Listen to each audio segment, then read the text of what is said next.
சிலுவையில இரத்தத்தை சிந்தி ஜீவனை கொடுப்பதற்கு இந்த பாவம் தான் காரணம். தேவனை தேவகுமாரனாய் வர செய்வதற்கு காரணம் இந்த பாவம் தான். நம்முடைய நன்மையை கெடுத்தது இந்த பாவம் தான். நம்முடைய ஆசீர்வாதங்களை கெடுத்தது இந்த பாவம் தான். தேவனோடு வாழ விடாதபடி உறவை துண்டிப்பது இந்த பாவம் தான். பாவம் எல்லா ரூபங்களிலும் இறங்கி வரும். பாவம் எந்த இடத்துல இல்லை, பாவம் எந்த இடத்துல இல்லைன்னு சொல்லுங்க பார்ப்போம். பாவம் எல்லா இடத்திலும் இருக்கிறது.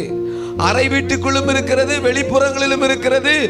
உன் இருதயமாகிய அறைக்குள்ளும் பாவம் இருக்கு, உன் சிந்தையாகிய அறைக்குள்ளும் பாவம் இருக்கிறது. உன் கூடாரமாகிய வீட்டிலும் பாவம் இருக்கிறது. ஆபீஸ்ல பாவம், வெளியே பாவம், எங்க சென்றாலும் பாவம் தான். பாவம் என்பது கொடூரமானது. அப்ப ஏன் இந்த பாவத்தை பிசாசியை செய்ய வைக்கிறான்? அதான் நீ பிசாசுடைய பிள்ளையாக மாற முடியும். நீ பரிசுத்தமாக இருந்தாதான் நீ தேவனுடைய பிள்ளையாக மாற முடியும். தேவனுடைய பிள்ளைகள் தேவனோடு சேருவார்கள். பாவம் செய்கிற பிள்ளைகள் பிசாசோடு சேருவார்கள்.